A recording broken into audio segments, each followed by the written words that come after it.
Good evening everyone. So today I am going to present my case on bandage contact lens plus glue in a case of perforated corneal ulcer. First we shall briefly discuss about a BCL. So it is a soft contact lens which allows easy penetration of oxygen, water and drugs. Main aims of BCL are: it provides relief from pain, serves mechanical protection, seals small corneal perforations and corrects surface irregularities in irregular corneas.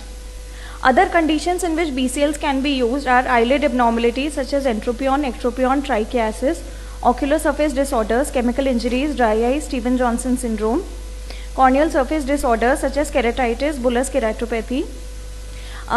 Glues used in ophthalmology. There are basically three types of glues: synthetic, biological and other cross-linkable polymers. Cyanoacrylate glue, which we used in our case, it is a type of synthetic glue that polymerizes rapidly when in contact with a wet surface. It is produced synthetically by condensation between cyanoacetic acid and a suitable alcohol. Other uses of cyanoacrylate glue mainly is corneal perforation. It also has proven antimicrobial properties. Corneal melts following exposure keratopathy, wound leaks, post-cataract surgeries, tarsorrhaphy in immobilized patients. There is also a fibrin glue, which is a biological adhesive which mimics the final stage of coagulation cascade. It can be used in recurrent pterygium patients, traumatic conjunctival tear repairs, mucus or amniotic membrane transplantation, corneal perforation and melts. The very advantage of replacing fibrin glue with cyanoacrylate lies in that it causes less post-operative inflammation, which in effect increases patient's comfort and reduces corneal vascularization. Furthermore, there is no need for removal of the glue.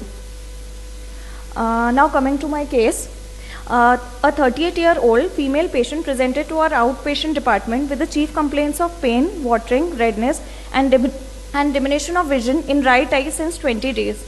On examination, following findings were noted: visual acuity PL positive and PR inaccurate. Intraocular pressure was digitally very soft eyeball. In conjunctiva, circumcorneal congestion was noted. In cornea, there was a 3 mm perforated dry looking corneal ulcer. Seedal's positive test was also noted. Anterior chamber was totally flat and adherent leucoma was present. So this is a picture, pre-treatment picture of the patient. Then the patient was started on topical antifungal drugs, broad spectrum antibiotics, anti-glaucoma drugs and dilating drugs. Finally, we applied cyanoacrylate glue at the site of perforation, then inserted BCL over it. So after 10 days follow-up, there was a decrease in size of ulcer. Seedal's negative test was observed and anterior chamber was well formed. Also, visual acuity returned to 6/60 and intraocular pressure with non-contact tonometer was 12 mm of Hg. So this is the video. So first of all, we have to fully dry the corneal ulcer.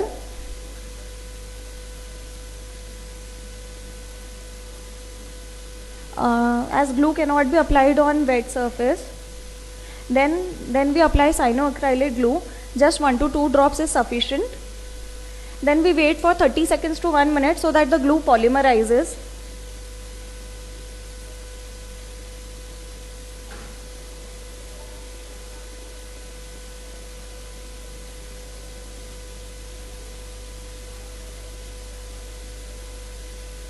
So after glue is polymerized, we will carefully place the BCL over it.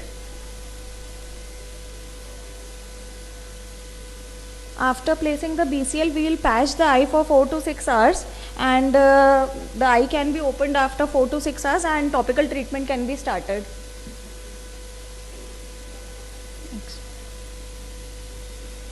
So this is a post-treatment picture 5 days later.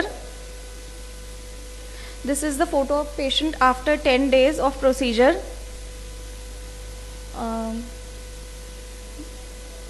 This is a slit lamp recording of anterior chamber fully formed. And reduced size of corneal ulcer is noted. Also, Seedal's test was also performed, which was negative.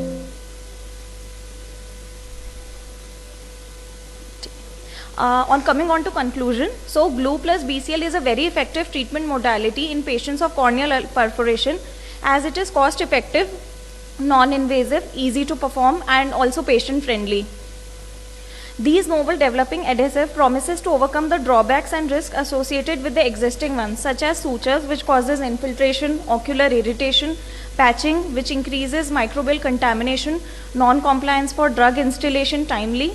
The increasing acceptance of these adhesives by clinicians promises this to be a standard procedure for surgical wound closure. Thank you. Thank you, Dr. Gauri. And could you please specify the applicator that you are using for glue application? Sir, actually, I used the back side of an arrow bud. So it is not a particular instrument, but at that time that was only available. So we use that only in our OPD. Isn't there a possibility of mismatch between the size of the defect and the size of the applicator? No, sir. We just apply the glue, and we apply the glue all over the area where the perforation is present. So there is not a chance of missing the perforation. Thank you.